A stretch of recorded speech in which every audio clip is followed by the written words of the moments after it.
गुजरात के ईडर तालुका शहर कांग्रेस कमेटी की ओर से प्रांतीय अधिकारी को एक याचिका सौंपी गई है। गुजरात राज्य के साबरकांठा जिले के ईडर में कांग्रेस ने शुक्रवार को 2 मुद्दों पर ईडर प्रांतीय कलेक्टर को एक याचिका दी। इसमें ईडर विधायक रमन वोरा के फर्जी किसान होने की निष्पक्ष जांच और शहर की यातायात तो सरदर्दी शामिल है।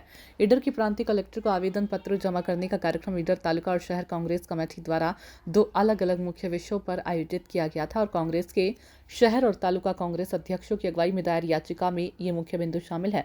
इसमें पिछले 25 वर्षों से ईडर क्षेत्र में विधायक सहित मंत्री सभापति रहने रमनलाल वोरा और भाजपा विधायक रमनलाल वोरा झूठे किसान बन गए हैं और बार बार अखबारों और टीवी मीडिया में खबरें आ रही हैं कि विधायक ये क्षेत्र झूठा किसान बन गया है। इसलिए कांग्रेस पार्टी मांग करती है कि इस मामले की निष्पक्ष जांच कराई जाए। अगर विधायक झूठे किसान बने हैं तो उनके खिलाफ कानूनी कार्रवाई की जाए।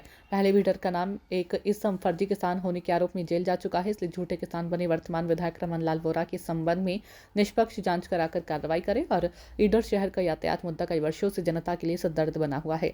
ईडर शहर में ट्रैफिक की समस्या कई वर्षों से लोगों के लिए सरदर्द बनी हुई है।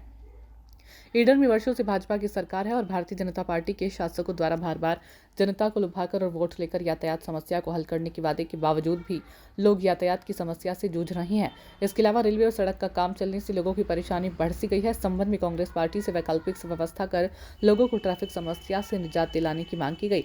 इस कार्यक्रम में ईडर तालुका शहर कांग्रेस कमेटी के पदाधिकारी, प्रदेश पदाधिकारी, जिला तालुका पंचायत के पूर्व अध्यक्ष, तालुका जिला पंचायत, नगर पालिका के सदस्य और चुनाव लड़ने वाले उम्मीदवारों के साथ साथ एससी कांग्रेस तरफથી આજે આવેદનપત્ર કેવી માંગ હતી? ગુજરાત પ્રદેશ કોંગ્રેસ સમિતિના આદેશ અનુસાર વારંવાર ટીવી મીડિયામાં અને પ્રિન્ટ મીડિયામાં આવતું હતું કે ભાઈ આ વિસ્તારનું પ્રતિનિધિત્વ કરતા માનનીય રમણલાલ વોરા સાહેબ કે જે છેલ્લા 30 વર્ષથી ભારતીય જનતા પાર્ટીના ધારાસભ્ય તરીકે અહીંથી ચૂંટાઈને માનનીય મંત્રીશ્રી પણ બન્યા છે, અધ્યક્ષ પણ બન્યા છે।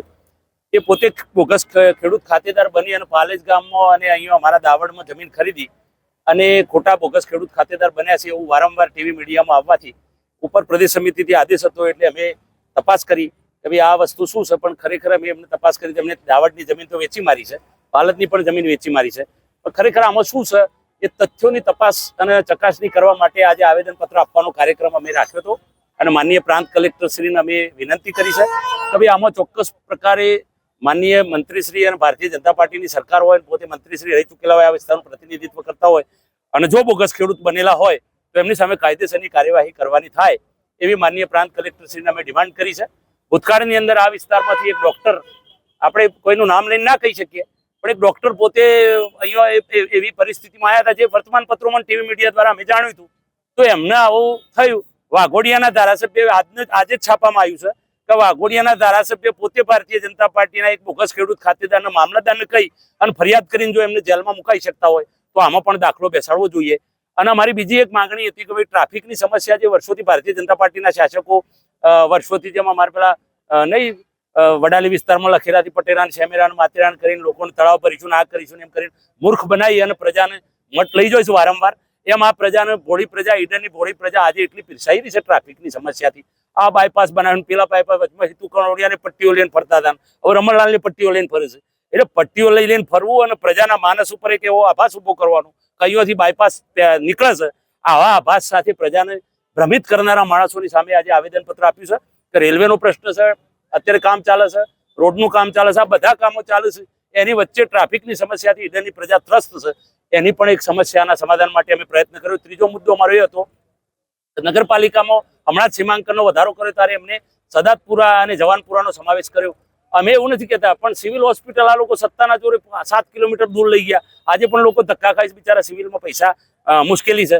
હવે ત્યાં એ લાલોડા કેમ નહીં, સદાતપુરા હોય તો સાપાવાડા કેમ નહીં, ગંભીરપુરા અડીના મારે બિલકુલ છે તો ગંભીરપુરા કેમ નહીં, કોલેજ અરે ભાઈ આપણી જે કોર્ટ છે તો મોહનપુરા કેમ નહીં। એટલે કેટલાક ચોક્કસ વિસ્તારોનો સમાવેશ કરીને આ લોકો શું સાબિત કરવા માંગે છે? ભૌગોલિક દ્રષ્ટિએ પ્રજા જે ઈચ્છી રહી છે વિકાસ, તો સત્તાના જોડે કેટલાક લોકોનો વિકાસ કરવાનો, કેટલાક લોકોનો નહીં કરવાનો। દાખલા તરીકે ગંભીરપુરામાં માઇનોરિટીની વસ્તી છે એટલે નહીં, તો રાણી તળાવ કેમ તમે બ્યુટિફિકેશનમાં નગરપાલિકામાં લીધું છે? એટલે આવી પરિસ્થિતિનું નિર્માણ કરી અને ભારતીય જનતા પાર્ટીના શાસકો સત્તાના જોરે અત્યારે જે દબાવી દેવાનો પ્રયાસ કરી રહ્યા છે અને જે કોશિશ કરી રહ્યા છે કે કોંગ્રેસ પાર્ટીના પણ અહીંયા કોઈ ના આવે એવી કોશિશો, એટલે અમે વિચાર કરીએ છીએ કે તે વર્ષથી અમે કેવો ફરીએ છીએ કોંગ્રેસમાં, પરિસ્થિતિ અમારી ગંભીર થઈ, અમારે અત્યારે નવેસરથી વિચાર કરવાનો સમય આવ્યો। એટલે પણ દેર આયે દુરસ્ત થાય, અમે પણ જાગી જઈશું આવનારા દિવસોમાં શું કરવું. પણ ચોક્કસપણે અમે તો સંઘર્ષના માણસો છીએ. 30 વર્ષથી આ વિસ્તારની પ્રજાના પ્રશ્નો માટે સતત લડતા આવ્યા છીએ અને લડતા રહીશું. અમારો કોઈ વ્યક્તિગત રમણલાલ વોરા સામે કોઈ વ્યક્તિગત આક્ષેપબાજી કે વ્યક્તિગત આરોપ નથી. પણ તમે પ્રજાનું પ્રતિનિધિત્વ કરતા હોય, શ્રી સરકારમાં હોય, પ્રધાન રહી ચૂક્યા હોય, અધ્યક્ષ રહી ચૂક્યા હોય, માનનીય ધારાસભ્ય તરીકે તમે ફરજ બજાવતા હોય, ત્યારે ચોક્કસપણે તમે તમારા કાયદાઓનું પાલન કરવાનું થાય. તમે પ્રજાના સેવક છો, લોકોના સેવક છો, એટલે અમારો વ્યક્તિગત કોઈ રમણલાલ સામે વાંધો નથી. આગામી કાર્યક્રમમાં તો આપને જણાવી દઉં કે આ જ કાર્યક્રમની અંદર માનનીય જિગ્નેશભાઈ મેવાણી, અમારા વર્કિંગ પ્રેસિડેન્ટ અને માનનીય ધારાસભ્ય શ્રીની મને બહુ સ્પષ્ટ સૂચના હતી. અમારા તાલુકા કોંગ્રેસ પ્રમુખ શ્રી હતા હાજર અને એમનો ફોન પણ આવ્યો હતો કે ભાઈ આ કાર્યક્રમમાં હું જોડાઉં છું. પણ અમે એવું કીધું હતું કે ભાઈ આપણે એક વખત તટસ્થ તપાસ માટે વહીવટીતંત્ર પાસે અપેક્ષા તો રાખીએ. વહીવટીતંત્ર એમાં શું આગળ પગલાં લેશે, પછી આવનારા દિવસમાં પ્રદેશ કોંગ્રેસ સમિતિ તરફથી જે કાર્યક્રમો આપવામાં આવશે એમાં ઈડર વડાલી તાલુકા કોંગ્રેસ સમિતિ, શહેર કોંગ્રેસ સમિતિ ખભે ખભો મિલાવી અને કામ કરશે. અમે તો પ્રજાના પ્રશ્નોને ઉજાગર કરવા માટે જાહેર જીવનમાં છીએ અને સામાજિક કાર્યકર તરીકે અમે ક્યારેય કોઈ વ્યક્તિગત ટીકા ટિપ્પણીમાં કે વ્યક્તિગત કોઈ ગમા અણગમામાં પડતા નથી.